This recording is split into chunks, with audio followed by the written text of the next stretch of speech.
Have you ever found yourself teetering on the edge of hope and despair?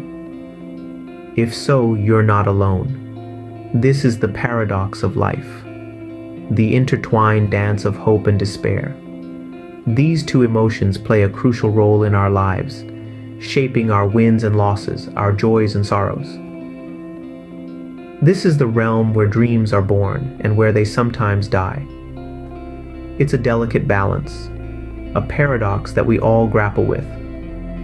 On one hand, there's hope, that compelling force that propels us forward, fueling our dreams and aspirations.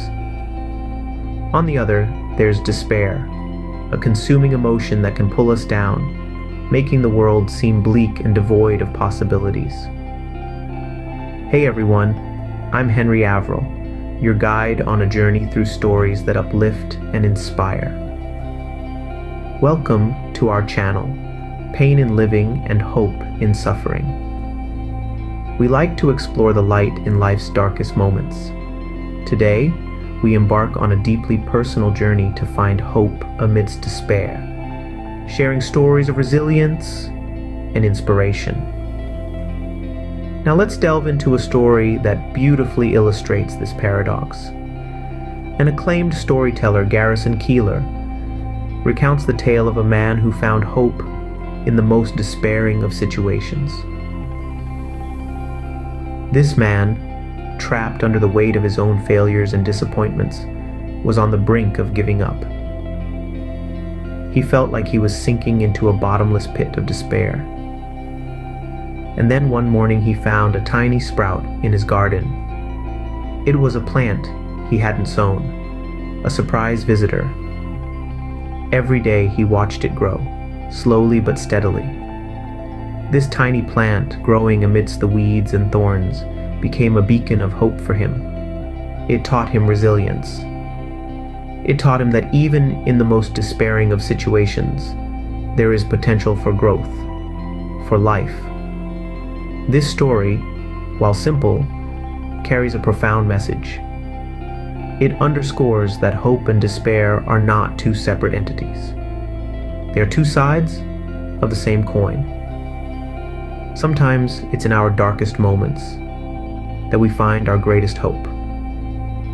As Garrison Keillor once said, some luck lies in not getting what you thought you wanted, but getting what you have, which once you have got it, you may be smart enough to see is what you would have wanted had you known. With this, let's find out what hope really means. Hope, a four-letter word that carries immense power. But what makes it so powerful? To understand this, let's dive into the psychological realm. Hope is not just a fleeting feeling or a momentary emotion. It is a cognitive process, a driving force that propels us forward. It's the light at the end of the tunnel, a beacon guiding us through life's stormiest seas. Research supports the profound impact of hope on our mental health. A study from the American Psychological Association reveals that individuals with higher levels of hope have greater feelings of well-being.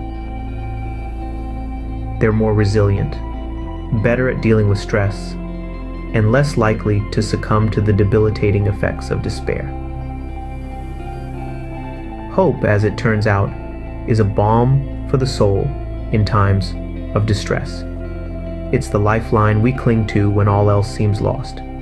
But it's not just about surviving, it's about thriving. Those who hold on to hope are not only more likely to overcome adversity, they're also more likely to experience personal growth and fulfillment. In the words of the revered Archbishop Desmond Tutu, hope is being able to see that there is light despite all of the darkness. This quote beautifully encapsulates the essence of hope. It's not about denying the existence of darkness or hardship. On the contrary, it acknowledges their presence. But it doesn't stop there. It goes a step further, focusing on the light that persists in spite of the darkness. Hope is not blind optimism. It's a conscious choice, a commitment to keep searching for the silver lining, no matter how thick the cloud. It's about looking at the challenges that lie ahead and saying, I can do this. I will get through this. So how powerful is hope? It's as powerful as we allow it to be. It's a force that can transform our lives if we let it. It is the spark that can ignite the fire of change, the key that can unlock the door to a brighter future, the light amidst the darkness. That's the power of hope. So, how can we harness this power of hope, especially in moments of despair? That's a question we've all asked ourselves at some point, isn't it? The first step is to understand that hope is not a passive state. It is active. It is a decision we make, a conscious choice, to look towards the future with optimism, even when the present seems bleak. Now let's dive into some research. A study published in the Journal of Positive Psychology found that individuals who practice a hopeful outlook tend to be more resilient in the face of adversity. They have a better ability to cope with stress, are less likely to suffer from depression, and are more likely to achieve their goals. But how can we cultivate this hopeful outlook? The answer lies in shifting our focus. Instead of dwelling on the problems, we should focus on potential solutions. Instead of getting overwhelmed by the magnitude of the challenge, we should break it down into smaller, manageable parts. And finally, remember that hope is contagious. Surround yourself with hopeful people. They can inspire you, encourage you, and help you see possibilities where you might see only obstacles. Here's a thought-provoking quote by Anne Frank. What is done cannot be undone, but one can prevent it from happening again.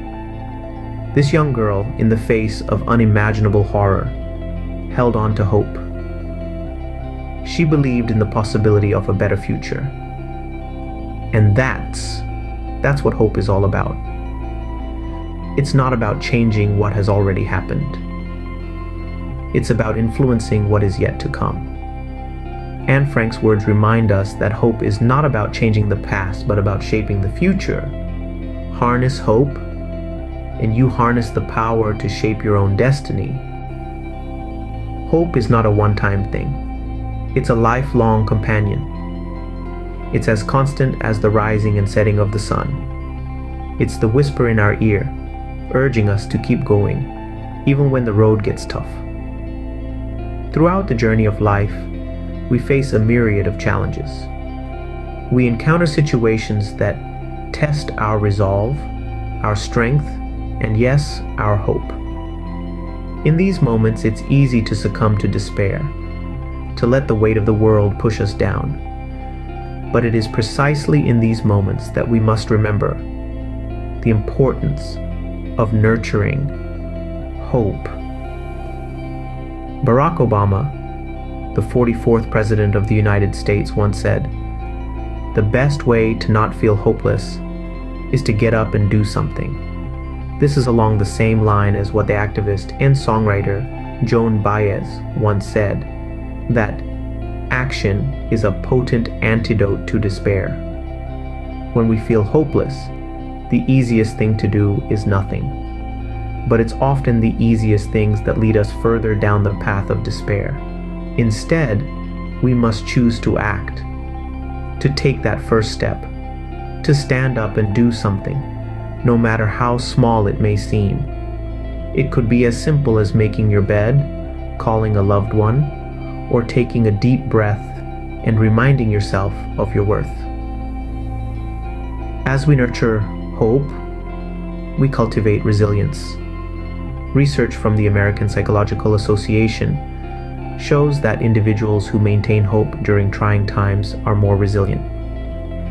They bounce back from adversity faster and are more likely to achieve their goals.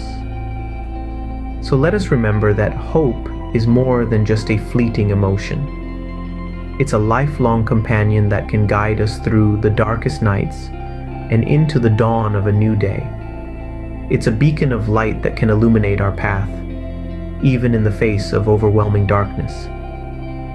As we journey through life, let us nurture this hope. Let us carry it in our hearts and let it guide our actions. Again, let us remember always that the best way to combat despair is to try and do something. Action is the antidote to despair. So, act and let hope guide you. Today, we've journeyed through the world of hope, from its power to how we can harness it. We've discovered its paradoxical nature, how it both coexists with despair and yet remains a beacon of light. We've delved into the strength it provides, a strength that can carry us through the toughest of times. We've also learned how to cultivate it, to keep it alive and thriving, making it a lifelong companion. We've been inspired by the wisdom of great thinkers, from Martin Luther King's assertion that we must accept finite disappointment, but never lose infinite hope, to Anne Frank's poignant reminder that where there's hope, there's life. Now it's your turn. We invite you to share your stories of hope, to pass on the torch of inspiration to others. In the words of Emily Dickinson, hope is the thing with feathers that perches in the soul. Thank you for joining us in this exploration of hope. If you found value in this video, please like and subscribe to support the channel. Remember, hope is always there, ready to take flight. Keep hoping.